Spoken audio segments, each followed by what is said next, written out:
What's up guys, welcome back to my channel. My name is Nick and I talk all about trading and investing here on YouTube. And today we're going to be talking about the US dollar index and also talking a little bit about some of the individual US dollar currency crosses such as Euro dollar, dollar Swiss, and maybe even gold today. So stay tuned, let's get into this one right now.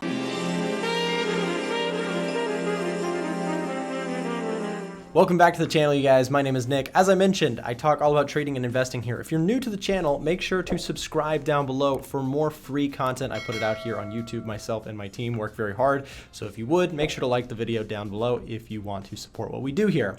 So we're going to be talking about the DXY today. Now, I did a video on the US dollar about a week and a half, 2 weeks ago, and this is kind of a follow-up on what's actually been happening. So if you remember, if you saw that video, I talked about the fact that the US dollar kind of looked like it had some room to bounce back, to rise a bit.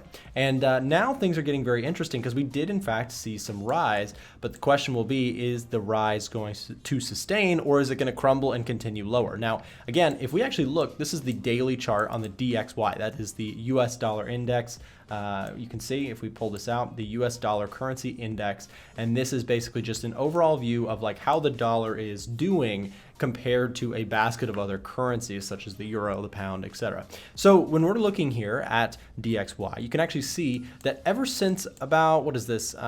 We topped out around March, right? In March, we topped out on the US dollar, and since then have been on a very strong decline overall, okay? Now the question is this set to continue or is the US dollar due for a true move to the upside? Now, we can actually look at this, again, longer term, very, very longer term, and understand that, okay, the US dollar has done pretty okay for the last, 10 years or so, right? Here's 2011. Since then, we've overall been slowly increasing relative to other currencies. Now, when we look at this now, however, in 2020, you can see we have been on a pretty impressive downtrend. Now, if the super long-term trend continues, then this looks like a long-term buying opportunity, right? If we draw a super simple trend line, we've got this long-term concept of uptrend on the US dollar. However, in the last several years, we've really topped out around this point here. So this is a super long-term analysis of the US dollar. However, if we are to see a breakthrough to the downside in the US dollar, there actually could be some longer term downtrends coming for the US dollar. So let's return back to kind of modern situations and we'll talk about this. So if we look at the US dollar, we mentioned last time that I thought that, okay, we've actually consolidated here down to the lows and it looks like we have room to the upside. Now, in fact, we did break through that consolidation zone and now we're currently retesting. And the reason that this is so important and why I want to talk about it today is notice here that basically we had some lows being formed, right? Buyers coming in and holding those lows. And then we also had sellers up in this area holding this. We broke through, which was very bullish, and now we're currently retesting. Now, I still think that there is potential here for the US dollar to rise and maybe even head back to test something like the 200 period simple moving average. Okay, you guys know if you watch my channel, I like to keep an eye on that 200-day moving average as a long-term indicator of the trend. Meaning right now we are underneath it, which tells us that we are in an overall downtrend. So this bullish bounce that I am looking at, or kind of thought of here, this rise, it very well could continue, but the overall concept right now for me is still bearish on the US dollar because of that long-term momentum to the downside. Now, if that changes, then I will bite the bullet and I will basically say, you know what, I'm wrong about this and let me move on, okay? But my idea here is that short-term, it does look like we have room to come up a little bit more, right? But long-term, I'm still in favor of this downward momentum, this downward trend that we see on the bigger picture for the US dollar. Now, that kind of also makes sense from a fundamental standpoint, in my opinion, because we've got the Fed printing an incredible amount of money and kind of encouraging the economy a lot right now. So what that means is a lot of times, not always, but a lot of times when you have people moving into more risky investments, things like stocks, right? And things like individual companies, but also more risky investments, something maybe like the GBP, right? A lot of times what happens is people start to favor these things over here in the good times, and they start to get rid of things like the US dollar in the bad times. Now, I have to add that on the flip side, that if people get scared again, that can cause a really big spike in the US dollar, because the US dollar is considered historically a safe haven currency, meaning people put their money in the US dollar in times of fear, so they'll take money out of the stock market, right? If you hold a bunch of stocks and you get rid of your stocks because you're afraid that the market could go lower, that can cause a lot of stimulus to the US dollar. Now, again, not always, but we actually saw that to be the case in March when we saw a really, really good jump to the upside there on the US dollar, right? People rallied to the US dollar very, very strongly here, pushing it to kind of highs that we hadn't seen in a long time. So that is something to consider. But right now, we have been on that steady downtrend. We have shown some signs of bullishness, right? We've got this kind of upward trend on the counter trend side of things.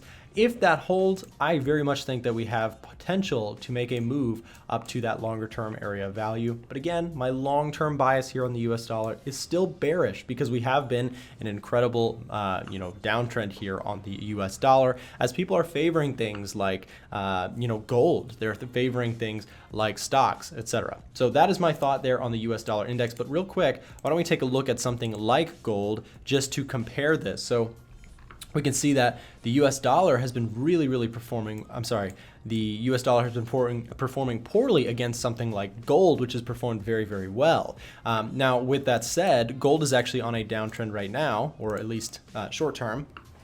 Long term, we've still got this upward trend on gold. But the idea here is that, if we see some bullishness on the US dollar, that could very well lead to gold coming back down to retest something, again, like the 200-day moving average here on gold. Again, the reason being is if we're talking about XAU USD, right, that would mean that if we get a strong US dollar, that could actually push gold lower.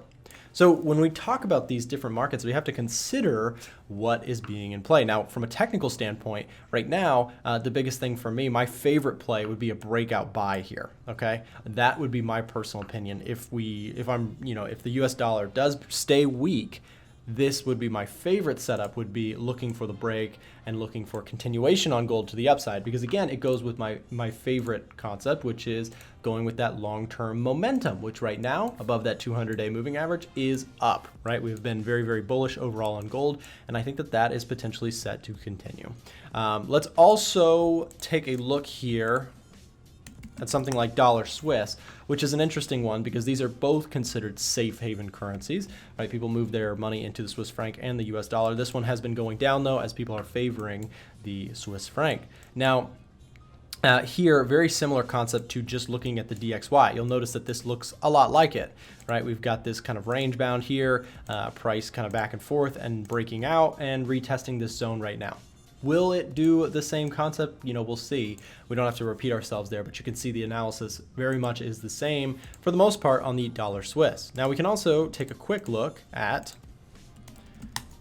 the big one out there, which is Euro USD. Now, it's no surprise after looking at all these US dollar charts that the euro has been in a really good uptrend, right? A lot of people preferring the euro over the US dollar. Now again, if the US dollar gets strong, that poses a down move for euro potentially. Now on the flip side, if the US dollar stays weak, that actually could lead to euro dollar doing the next big thing. Now, let me show you guys my favorite setup here on euro dollar. It is a longer term setup. We've got this high here. If we start to break through that, that's going to be the confirmation that I need personally to probably be looking for buys. So if we were to see a break above and then a retest, to me, that's looking for buy potential, because we've been in a consolidation zone. We've been very back and forth. If we see the break, if we see the confirmation that, okay, buyers look strong here, the US dollar looks weak, that might be worth taking a bet in my personal opinion. So this is just a couple thoughts that I have on the US dollar. Again, I think long term that the US dollar has been going down and likely can continue that downtrend. Again, just my personal opinion. But if I'm wrong, there may be other opportunities to look at, but for the time being, my favorite setups are looking for pullbacks, looking for setups that ultimately favor a short on the US dollar. So that is my personal opinion, guys. Thanks so much for watching. If you did enjoy, make sure to like it down below, and we'll see you back in the next video.